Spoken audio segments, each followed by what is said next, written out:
우리는 지난 주일 설교를 통해서 우리 몸을 하나님이 기뻐하시는 하나의 거룩한 산 제물로 드리는 영적 예배자로 부름을 받았음을 알았습니다.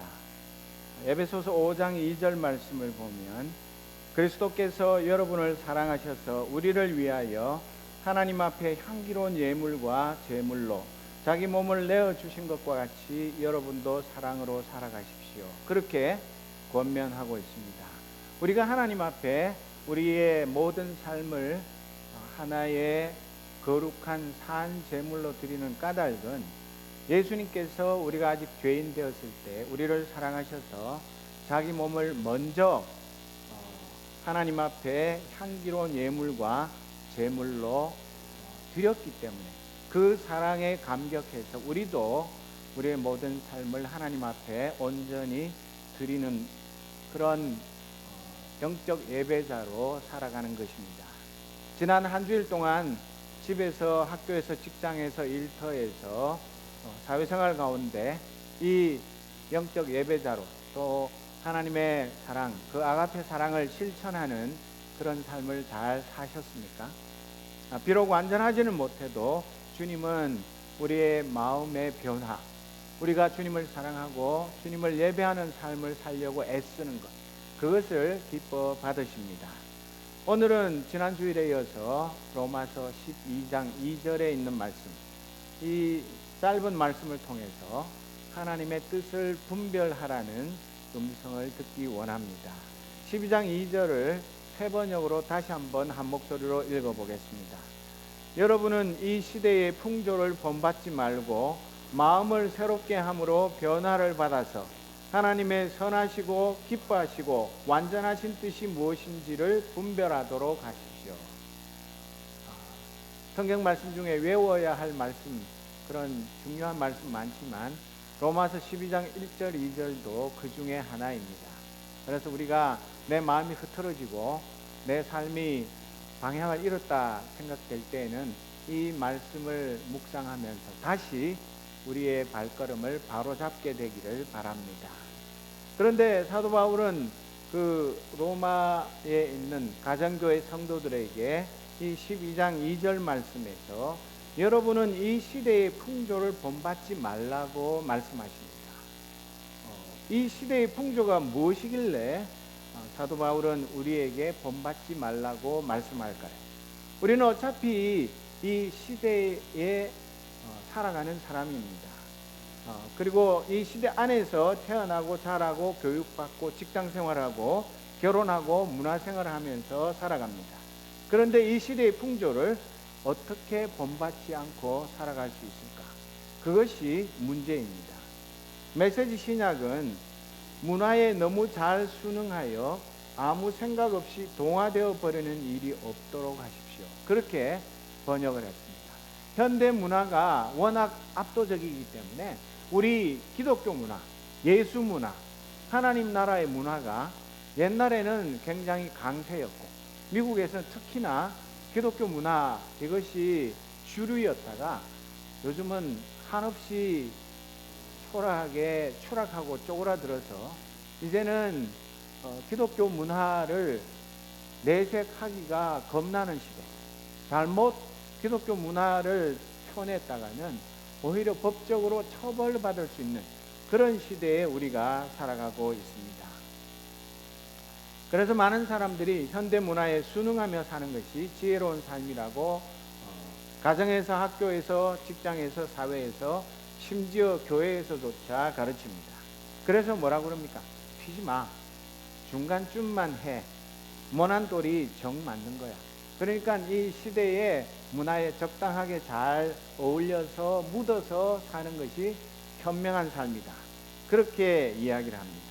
그런데 왜 바울 사도는 그 편지를 쓸 때 전 세계의 문화의 중심지가 바로 로마였고 세계 최강의 나라가 그 이탈리아, 그 로마 제국이었는데 그 로마 제국의 중심부에 살고 있는 이 성도들에게 이 시대의 풍조를 본받지 말라, 그러면 어떻게 살으라는 이야기인가? 그것이 문제입니다. 어느 시대에나 이 세상 문화는 이 세상을 사랑하라고, 너 자신을 사랑하라고, 너 자신의 인생을 귀하게 여기면서 살으라고 가르칩니다. 그러나 성경은 그렇게 말하지 않습니다. 요한일서 2장 15절에서 17절 말씀을 보면 여러분은 세상이나 세상에 있는 것들을 사랑하십시오. 그렇게 되어 있습니까? 사랑하지 마십시오. 누가 세상을 사랑하면 그 사람 속에는 하늘 아버지에 대한 사랑이 없습니다. 세상에 있는 모든 것, 곧 육체의 욕망과 눈의 욕망과 세상 살림에 대한 사랑은 모두 하늘 아버지에게서 온 것이 아니라 세상에서 온 것이기 때문입니다. 이 세상도 사라지고 이 세상의 욕망도 사라지지만 하나님의 뜻을 행하는 사람은 영원히 남습니다. 그렇게 가르칩니다.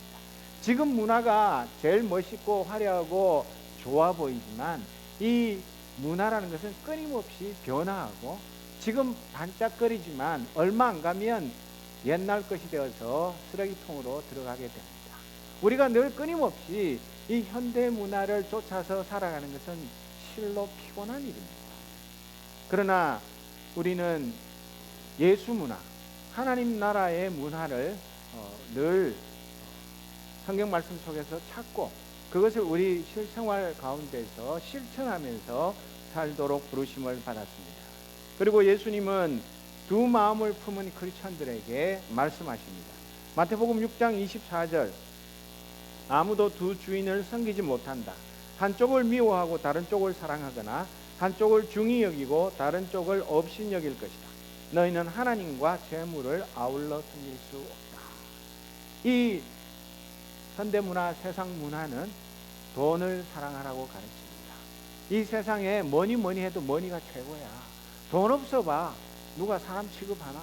돈 없는 사람이 제일 불쌍한 사람이고 제일 가련한 사람이고 투명인간, 잉여인간 취급당하는 거야. 그러니까 수단과 방법을 가리지 않고 일단 돈을 벌어야 돼. 그렇게 가르치지만 예수님은 하나님과 만몬을 아울러 섬길 수 없다고 분명하게 말씀하셨습니다. 케이트 크레일은 우리에게 본받다, 순응하다는 말은 문자적으로 패턴에 따라 몰딩하고 도장 찍는 것이라고 말합니다. 우리가 본받거나 순응하지 말아야 할 세상은 이렇게 우리를 몰딩이 뭡니까? 이 쇠로 만든 틀 안에다가 뜨거운 쇠를 부어가지고 그 틀 그대로 찍어내는 것, 그것을 말하는 것인데 이 세상이 말하는 이 세상 문화의 큰 특징이 네 가지입니다. 첫째로는 돈과 물질주의, 둘째로는 명성, 인기와 이 세상의 동의와 승인, 세 번째로는 권력, 영향력과 통제력, 네 번째로는 쾌락, 감각적인 욕망. 이것들을 너희들이 잘 내 것 삼아가지고 이것을 즐기면서 사는 것, 그것이 행복한 인생이라고 끊임없이 우리에게 속삭입니다. 그래서 공부를 열심히 하는 이유도, 좋은 직장에 가려는 목적도, 좋은 학군에 가서 살려고 하는 이유도 다 따지고 보면 이 네 가지를 얻기 위해서 우리가 애쓰고 있는 것입니다. 우리는 이런 세상 풍족, 이 시대의 풍족, 죄와 자아중심주의, 사탄의 이런 교훈과 피 흘리기까지 맞서 싸워야 할 그리스도의 군사들입니다. 그래서 존 크로스는 우리에게 질문합니다. 당신은 온도계가 될 것인가? 온도 조절기가 될 것인가? 영어로는 거의 비슷합니다. thermometer, 그것하고 thermostat, 그게 그거 같지만 온도계는 외부 온도를 그대로 자기가 나타내는 것밖에 안 되고, 온도 조절 장치는 날이 더우면 춥게 만들고 추우면 덥게 만드는 이 변화를 시키는 그런 것입니다. 그런데 많은 크리스천들이 온도계로 만족하면서 살고 있는데 우리에게 질문합니다. 네가 이 세상에 살면서 이 세상의 모든 것을 그대로 받아들여 가지고 세상 것을 그대로 나타내는 그런 온도계 같은 인생을 살 것인가? 아니면 이 시대의 문화, 이것을 변화시켜서 예수 문화, 하나님 나라의 문화로 변혁하는, 트랜스포밍하는 그런 삶을 살 것인가 선택하라고 우리에게 질문하는 것입니다. 여러분, 지금까지 내 삶은 온도계 같은 삶이었습니까? 아니면 온도 조절기와 같은 삶이었습니까? 그것을 하나님의 말씀에 비추어서 깊이 생각해 보아야 합니다. 하나님은 우리가 이 세상 문화에 타협하고 안주하고 순응하는 사람이 아니라 하나님 나라의 문화로 변화시키고 새롭게 하기를 원하십니다. 그래서 마음을 새롭게 함으로 변화를 받으라고 우리에게 말씀합니다. 노도와 같이 흘러가는 세상 문화를 거슬러 하나님 나라 문화를 살아내는 것은 우리의 힘과 능력으로는 불가능합니다.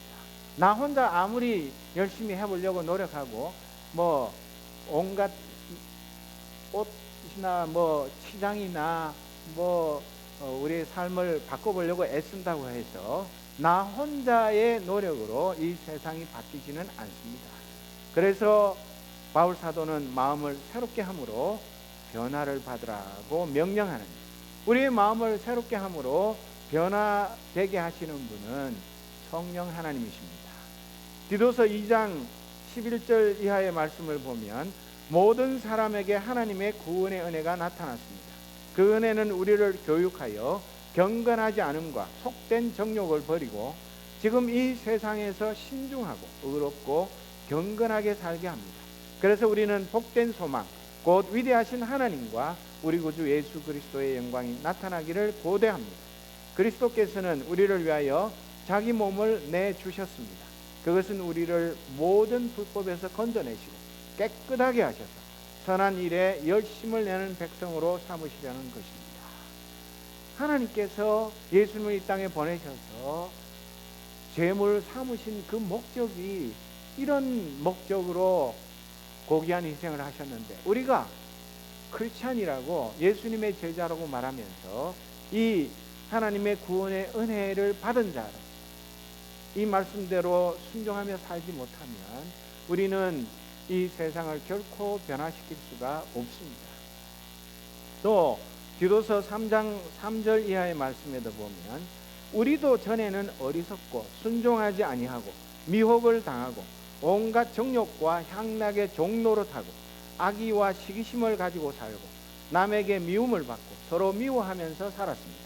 그러나 우리의 구주이신 하나님께서 그 인자하심과 사랑하심을 나타내셔서 우리를 구원하셨습니다. 그분이 그렇게 하신 것은 우리가 행한 의로운 일 때문이 아니라 그분의 자비하심을 따라 거듭나게 씻어주심과 성령으로 새롭게 해주심으로 말미암은 것입니다. 하나님께서는 이 성령을 우리의 구주이신 예수 그리스도로 말미암아 우리에게 풍성하게 부어주셨습니다. 그래서 우리는 그분의 은혜로 의롭게 되어서 영원한 생명의 소망을 따라 상속자가 되었습니다. 그렇게 말씀하고 있습니다. 정말 우리 한 사람 한 사람이, 우리 교회 공동체가 이런 성령의 풍성하신 은혜를 누리면서 변화된 삶을 살고 영원한 생명의 소망을 따라서 천국의 상속자답게 살아가도록 오늘 우리에게 마음을 새롭게 함으로 변화를 받으라고 촉구하고 있습니다. 야고보서 4장 8절 말씀에 보면 하나님께로 가까이 가십시오. 그리하면 하나님께서 가까이 오실 것입니다. 죄인들이여 손을 깨끗이 하십시오. 두 마음을 품은 사람들이여 마음을 순결하게 하십시오. 그렇게 말하고 있습니다. 우리 마음에 혹시라도 이 세상도 사랑하고 또 하나님도 사랑하고 두 가지를 동시에 사랑하려고 하는 두 마음을 품고 있을 때 우리가 그 마음을 깨끗이 포기하고 하나님께로 가까이 나아가서 조금 전에 읽은 말씀처럼 우리가 마음을 순결하게 해야만 이 세상 풍조를 본받지 않고 하나님의 뜻대로 순종하며 살아갈 수 있게 됩니다. 그리고 또 오늘 이 로마서 12장 2절 말씀은 하나님의 선하시고 기뻐하시고 완전하신 뜻을 분별하며 살라고 우리에게 말씀합니다.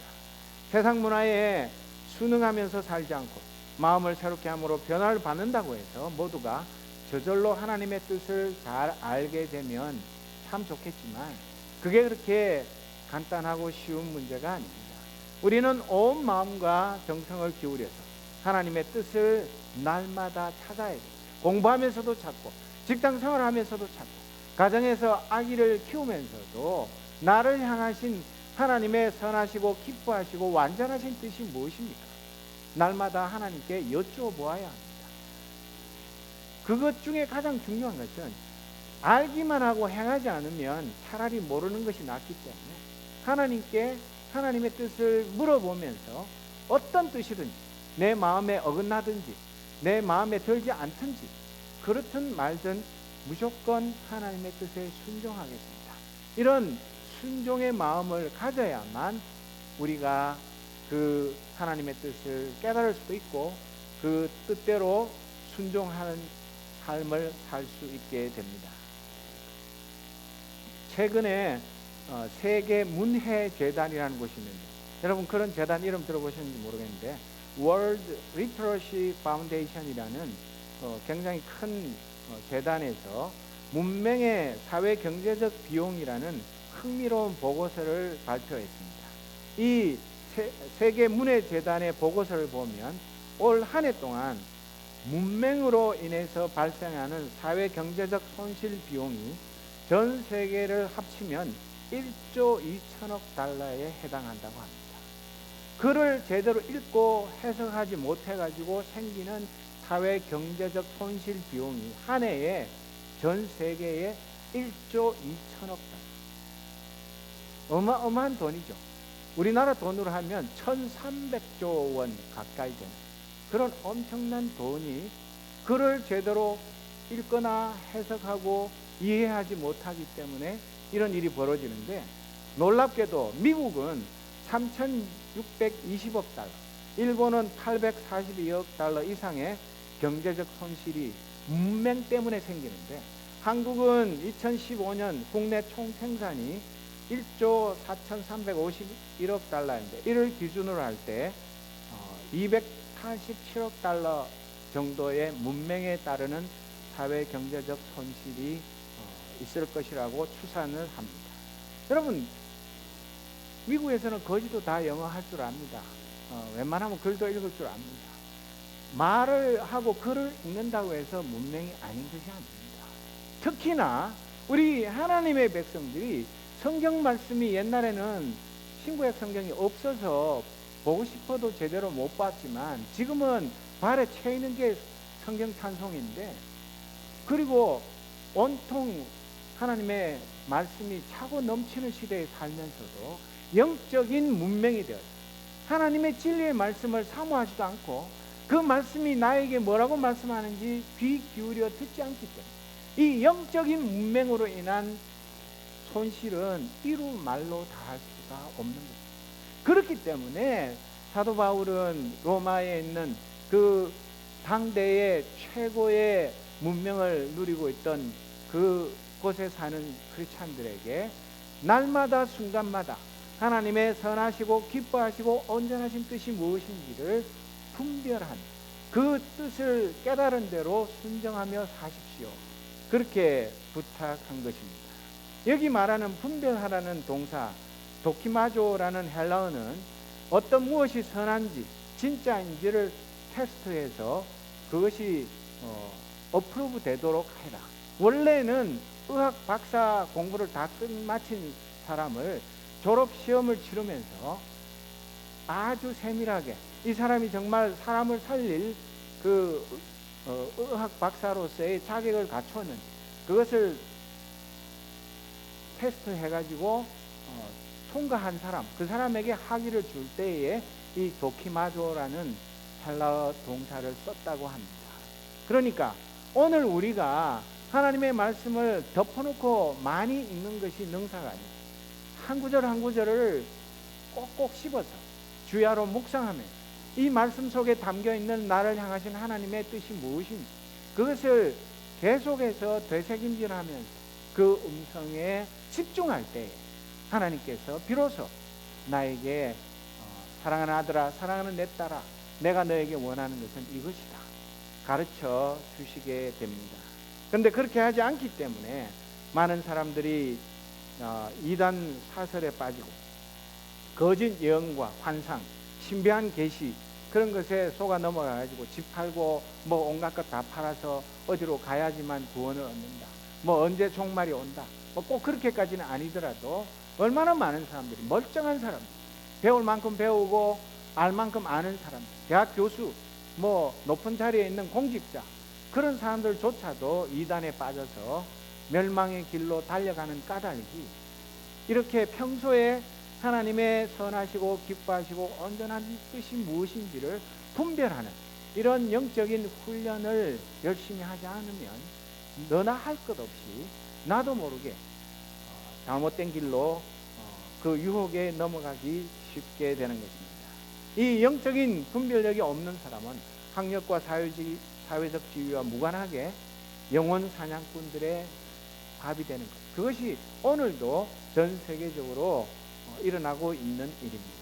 그래서 나와 우리 교회 공동체를 향한 하나님의 선하시고 기뻐하시고 완전하신 뜻을 찾기 위해서는 나 혼자도 말씀을 읽고 개인적으로 큐티도 하지만 모여서 함께 성경 말씀을 배우고 토론하고 기도하고 또 그 말씀대로 순종하는 삶을 살면서 하나님의 그 선하시고 기뻐하시고 완전하신 뜻이 무엇인지 그것을 날마다 분별하는 그런 지혜로운 믿음의 삶을 살게 됩니다. 에베소서 2장 10절에서 12절 말씀을 보면 하나님의 계획은 때가 차면 하늘과 땅에 있는 모든 것을 그리스도 안에서 그분을 머리로 하여 통일시키는 것입니다. 하나님은 그리스도 안에서 우리를 상속자로 삼으셨습니다. 이것은 모든 것을 자기의 원하시는 뜻대로 행하시는 분의 계획에 따라 미리 정해진 일입니다. 그것은 그리스도께 맨 먼저 소망을 둔 우리로 하여금 하나님의 영광을 찬미하는 사람이 되게 하시려는 것이었습니다. 우리를 향한 하나님의 뜻과 계획을 모르면 방황하게 되고 딴 길로 가게 되기 쉽습니다. 특히나 젊을 때에 공부할 때에 인생의 진로를 결정하기 앞서서 가장 중요한 시기를 사는 청년의 때에 우리가 하나님의 말씀에 귀를 기울이고 그 말씀대로 순종하는 영적인 경건 훈련을 늘 열심을 다해서 해야 하는 것입니다. 그래서 골로새서 1장 9절에서 12절 말씀을 보면 그러므로 우리가 여러분의 소식을 들은 그날부터 우리도 여러분을 위하여 쉬지 않고 기도합니다. 우리는 하나님께서 여러분에게 모든 신령한 지혜와 총명으로 하나님의 뜻을 아는 지식을 채워주시기를 빕니다. 여러분이 주님께 합당하게 살아감으로써 모든 일에서 그분을 기쁘게 해드리고 모든 선한 일에서 열매를 맺고 하나님을 점점 더 알고 하나님의 영광의 권능에서 오는 모든 능력으로 강하게 되어 기쁨으로 끝까지 참고 견디기를 바랍니다. 그리하여 성도들이 받을 상속의 몫을 차지할 자격을 여러분에게 주신 아버지께 여러분이 빛 속에서 감사를 드리게 되기를 우리는 바랍니다. 이 기도가 우리 하나님께서 우리를 향한 그 소원인 것, 그것을 우리는 깊이 명심해야 합니다. 그래서 세상의 지식을 더 많이 배우고 쌓으면 쌓을수록 하나님을 아는 지혜와 지식도 겸하여 자라가죠. 우리가 이 세상 지식 때문에 하나님을 아는 지식이 압도당하지 않아요. 오히려 하나님을 아는 지식 때문에 이 세상 지식이 더욱 빛나게 되는 그런 참된 기독교 지성인으로 하나님의 영광을 나타내는 하나님의 선하고 기뻐하시고 완전하신 뜻을 나만이 아니라 이 세상 사람들에게 널리 증명해 보임으로 하나님께서 우리를 얼마나 사랑하시고 우리를 구원하시기를 얼마나 소원하시고 또 우리를 통해서 이 세상의 문화가 아니라 예수 문화, 하나님 나라의 문화가 꽃피고 열매 맺는 그 날을 기다리고 계신 그 주님 앞에 우리가 날마다 이 로마서 12장 2절의 말씀대로 순종하는 삶을 살아 우리를 통하여 주님의 뜻이 이 땅 위에 온전히 이루어지는 그런 복된 삶을 사는 저와 여러분이 되시기를 주님의 이름으로 축복합니다. 기도하겠습니다. 하나님 아버지, 우리에게 젊음 주시고 건강 주시고 여호와 하나님을 경외하는 믿음 주셨다. 오늘도 주 앞에 나와 예배하게 하시니 감사합니다. 로마서 12장 2절에 있는 이 말씀을 가슴판에 깊이 새기고 정말 우리가 이 세상 풍조 본받지 않고 하나님 말씀대로 순종하게 하시고 이 시대를 변화시키는 하나님의 능력 있는 일꾼으로 살아가게 하시고 하나님의 뜻을 분별하기 위하여 날마다 함께 말씀 배우며 기도하며 또 토론하며 순종하여 주님의 그 아름다우심, 그 선하심을, 그 사랑하심을 땅끝까지 널리 증거하는 복된 하나님의 자녀 예수 그리스도의 제자 삼아 주옵소서. 예수 그리스도의 이름으로 기도드립니다.